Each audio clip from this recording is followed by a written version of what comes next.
Hi, welcome to Story Time with Mrs. Irene. Today I've got a very special treat to read to you today. It's called the Samoa Grove Saga, The Tree of Three by Lynn Carter Benefield, illustrated by Anissa Carlos and Helen Reese. So sit back and enjoy.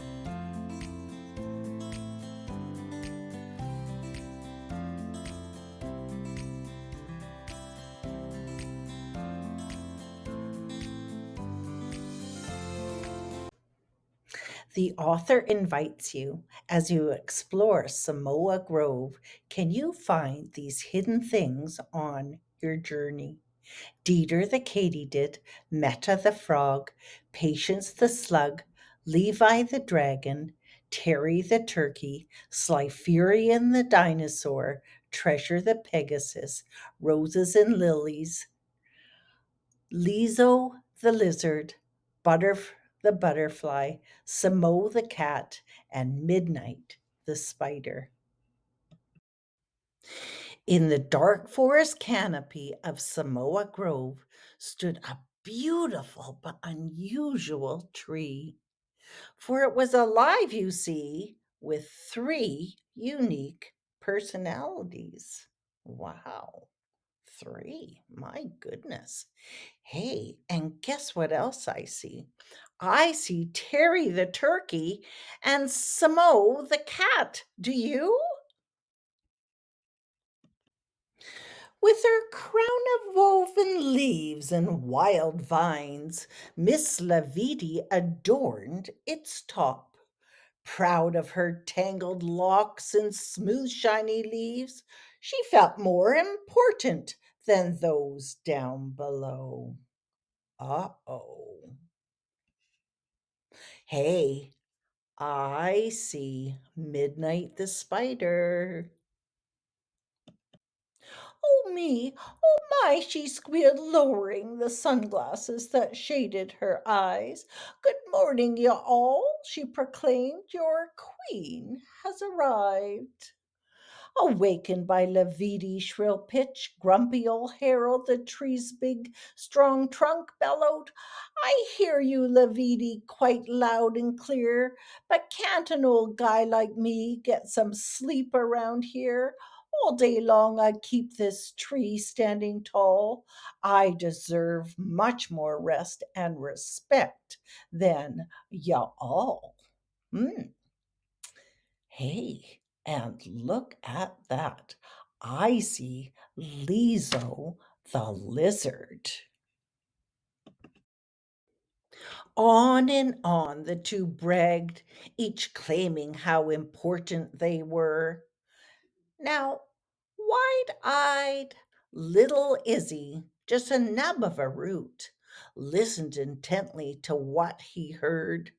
Laviti singing praises of her beauty, and grumpy old Harold boasting how strong he was. Soon little Izzy felt worthless and small. Excuse me? Hello, he squeaked weakly. Does anyone hear me? Anyone at all? I hope they're listening.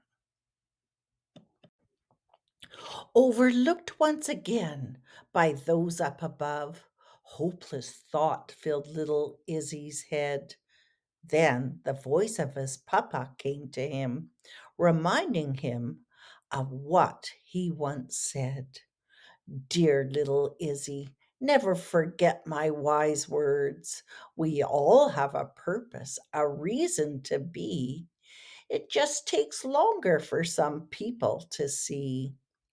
Taking a deep breath, Izzy would not be ignored. Hey, y'all, please listen.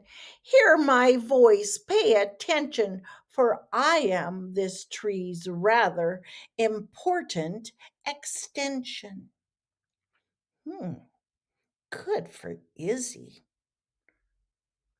Hey, you know what else I see? I see Meta the frog and Butter the butterfly.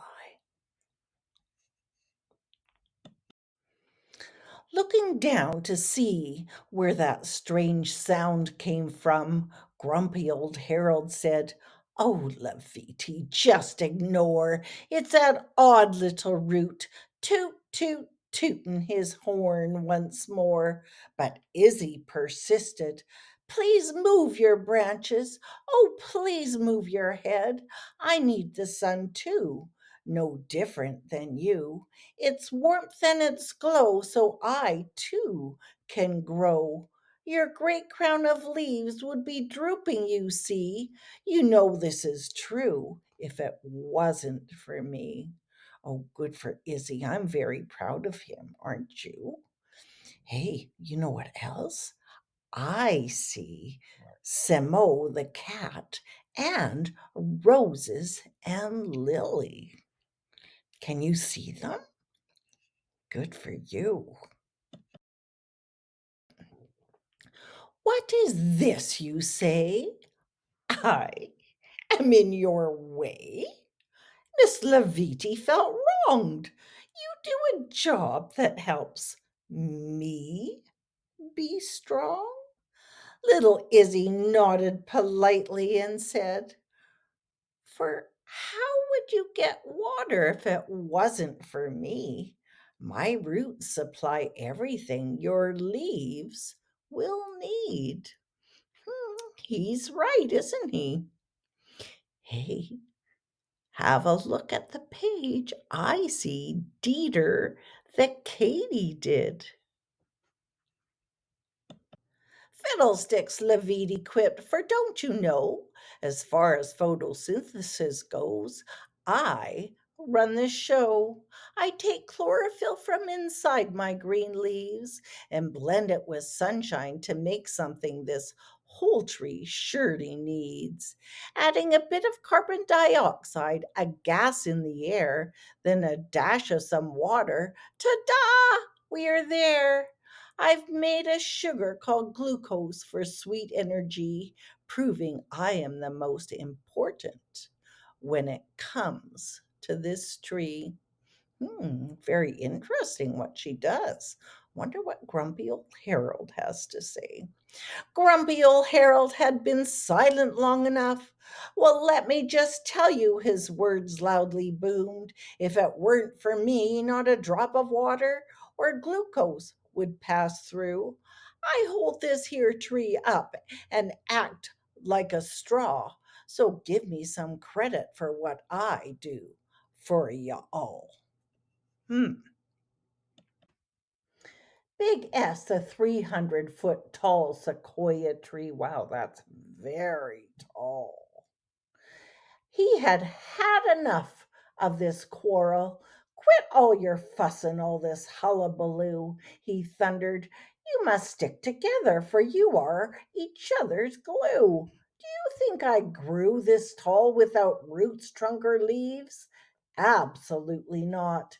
Here's what I believe: listening, loving, and helping one another is all of our jobs if we're to work together. We each need someone whispering in our ear, 'You are stronger than you think. You got this. Don't fear.'" Some very wise words. Then the wind rustled softly, repeating the phrase, "You are stronger than you think," and all were amazed. No one could argue with Big S. Never was there so much silence recorded in the history of Samoa Grove.